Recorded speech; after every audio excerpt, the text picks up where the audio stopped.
Welcome back, readers. Today I've got a read aloud for you called The Dark by Lemony Snicket, illustrated by John Klassen. This is one of my very favorites.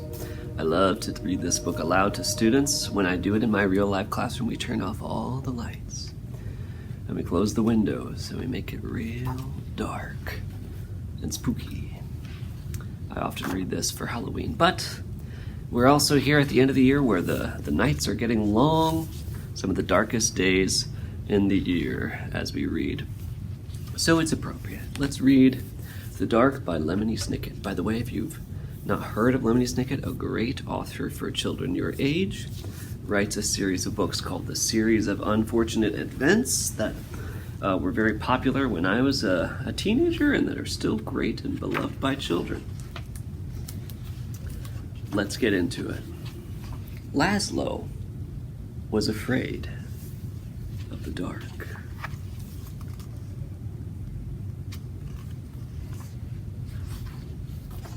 The dark lived in the same house as Laszlo, a big place with a creaky roof, smooth, cold windows, and several sets of stairs.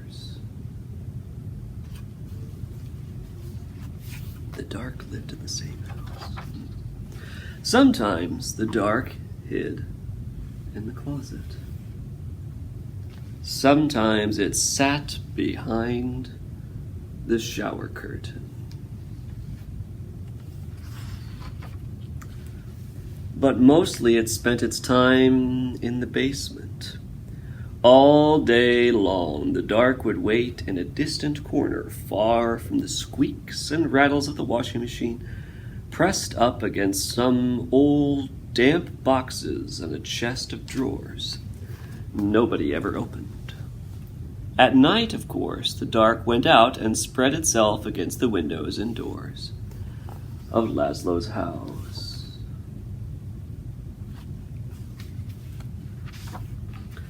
But in the morning, the dark would be back in the basement, where it belonged.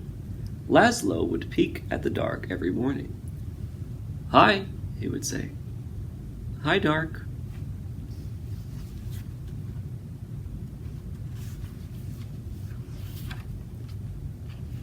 Laszlo thought that if he visited the dark in the dark's room, maybe the dark wouldn't come visit him in his room. But one night,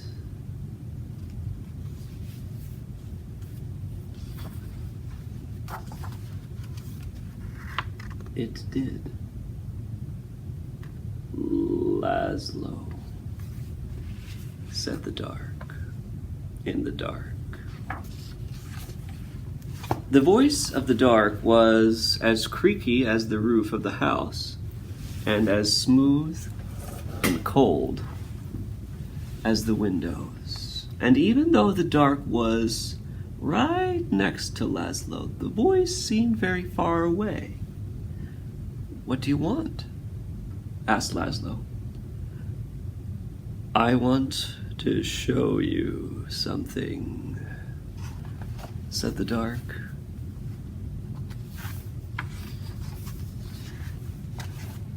"In here?"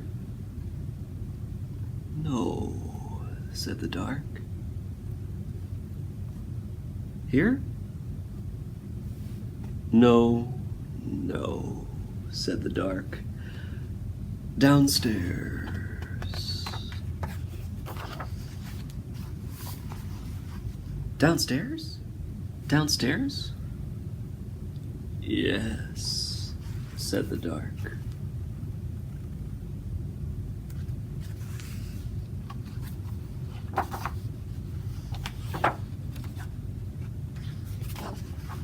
In Laszlo's living room was the biggest window in the whole house. Laszlo looked out at all the dark outside. Above him, the roof creaked and he closed his eyes. Now, the dark was all Laszlo could see. "No, no," said the dark again. "Not there. Down here."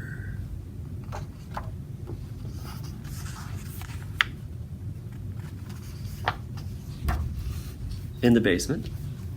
Asked Laszlo. Yes, said the dark.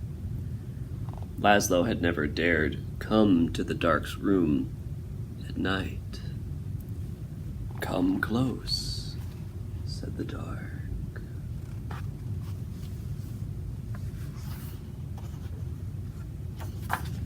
Laszlo came closer. Even closer, said the dark.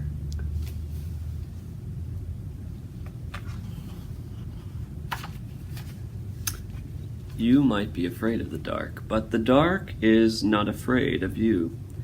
That's why the dark is always close by.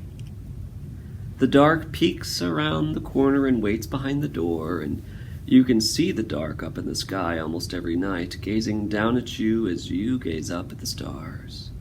Without a creaky roof, the rain would fall on your bed, and without a smooth, cold window, you could never see outside. And without a set of stairs, you could never go into the basement where the dark spends most of its time. Without a closet, you would have nowhere to put your shoes, and without a shower curtain, you would splash water all over the bathroom. And without the dark, everything would be light, and you would never know if you needed a light bulb. Bottom drawer, said the dark. What? Bottom drawer, said the dark. Open the bottom drawer. Thank you, said Laszlo. You're welcome, said the dark. By the time Laszlo got back into bed, the dark was no longer in his room, except when he closed his eyes to go to sleep.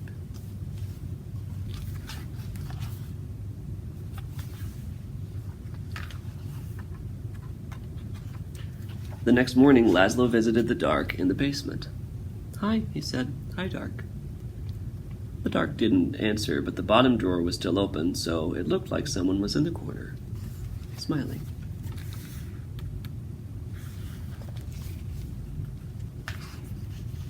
The dark kept on living with Laszlo, but it never bothered him again.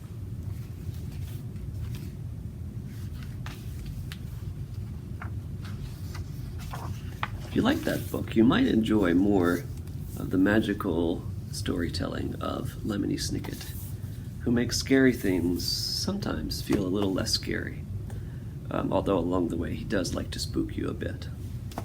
So, that's my read aloud for today. I'll see you on the other side, readers.